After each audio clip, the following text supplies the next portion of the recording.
Hi friends, എല്ലാവർക്കും പുതിയൊരു വീഡിയോയിലേക്ക് സ്വാഗതം. നമ്മൾ കാത്തിരുന്നത് പോലെയുള്ള മത്സരം അവസാനിച്ചു.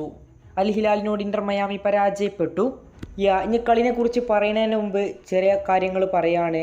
ഇന്റർ മയാമി അൽ ഹിലാൽ പോരാട്ടത്തിന് മുമ്പ് തന്നെ ഞാൻ പ്രെഡിക്റ്റ് ചെയ്തിരുന്നത് മിയാമി തോൽക്കുമെന്നുള്ളത് തന്നെയാണ്. സീരിയസ്ലി ഇതിന് കാരണം എന്തെന്ന് വെച്ചാൽ 7 മത്സരമായി ഇന്റർ മയാമി അവസാനമായിട്ട് ജയിച്ചിട്ട്. അതുപോലെ 22 മത്സരമായി അൽ ഹിലാൽ ഒരു കളി പരാജയപ്പെട്ടിട്ട്. ഇതെല്ലാം മുൻകൂട്ടി കണ്ടായിരുന്നു കളി കണ്ടിരുന്നത്. മത്സരം തുടങ്ങി 15 മിനിറ്റ് ആയപ്പോഴേക്കും അൽ ഹിലാൽ 2 ഗോളുകൾക്ക് മുന്നിലെത്തി. ഞാൻ മാത്രമല്ല, കളി കണ്ട എല്ലാവരും കരുതിയത് ഹിലാൽ മിയാമിയുടെ വല നിറക്കുമെന്ന് തന്നെയാണ്. മത്സരത്തിൻ്റെ 10-ാം മിനിറ്റിൽ മിട്രോവിച്ചും 13-ാം മിനിറ്റിൽ അൽ ഹംദാനുമാണ് ഗോൾ നേടിയത്. 34-ാം മിനിറ്റിൽ കാത്തിരുന്നത് പോലെ ലൂയിസ് സുവാരസിന്റെ ഡെബ്യൂ ഗോൾ കാണാനും നമുക്ക് സാധിച്ചു. മിയാമി കളിക്ക് തിരികെ വന്നു എന്ന തോന്നലുണ്ടാക്കിയെങ്കിലും മൈക്കിൾ നേടിയ ഗോളിലൂടെ അൽ ഹിലാൽ വീണ്ടും 3-1 ഹാഫ് ടൈം സ്കോർ ആയപ്പോഴേക്കും 3-1 മിയാമി പരാജയപ്പെട്ടിരിക്കുകയായിരുന്നു. ആദ്യ പകുതിയുടെ റിസൾട്ട് കണ്ട് ഇന്റർ മയാമി ഏതാണ്ട് തോറ്റുറപ്പിച്ചു. അല്ലെങ്കിൽ ഒരുപാട് ഗോളുകൾക്ക് സെക്കൻഡ് ഹാഫിലും ഒരുപാട് ഗോളുകൾ വാങ്ങുമെന്ന് കരുതിയരായിരുന്നു കൂടുതൽ ആരാധകരും. എന്നാൽ സെക്കൻഡ് ഹാഫിൽ കളി മാറി. Messi show. കളി കണ്ട എല്ലാവർക്കും ഇത് സമ്മതിച്ച് തന്നേ പറ്റൂ. കാരണം മെസ്സി ഷോ തന്നെയായിരുന്നു മത്സരത്തിൽ കാണാൻ സാധിച്ചത്. 3-1 തോറ്റു നിൽക്കുന്ന മിയാമി വെറും 2 മിനിറ്റ് കൊണ്ടാണ് സ്കോർ 3-3 എന്ന നിലയിലാക്കിയത്. മെസ്സിയുടെ ഒരു പെനാൽറ്റി ഗോൾ, സെക്കൻഡുകൾക്കകം മെസ്സിയുടെ അതിമനോഹരമായ അസിസ്റ്റ്.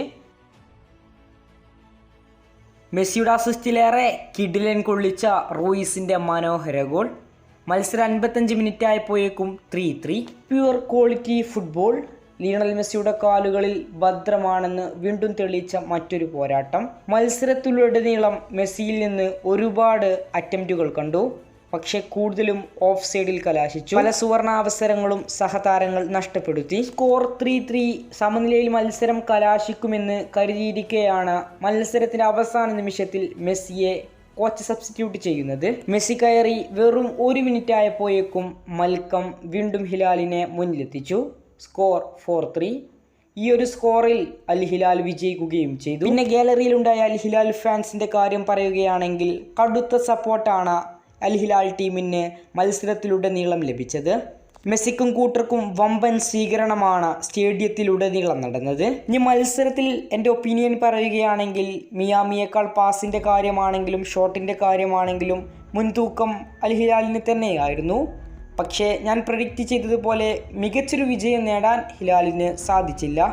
മിയാമി മത്സരത്തിലേക്ക് വളരെ മികച്ച രീതിയിലായിരുന്നു തിരിച്ചു വന്നത്. പിന്നെ മെസ്സിയുടെ കാര്യത്തിൽ മറ്റൊരു മനോഹരമായ മത്സരം കൂടിയായിരുന്നു കഴിഞ്ഞു പോയത്. സോ ഇനി എല്ലാവരും കാത്തിരിക്കുന്നത് റൊണാൾഡോ മെസ്സി പോരാട്ടത്തിന് വേണ്ടി തന്നെയാണ്. ഫെബ്രുവരി 1-ാം തീയതിക്ക് വേണ്ടി ലോകം കാത്തിരിക്കുകയാണ്. കൂടുതൽ വാർത്തകൾക്കും വിശേഷങ്ങൾക്കും വേണ്ടി ചാനൽ മറക്കാതെ സബ്സ്ക്രൈബ് ചെയ്യുക.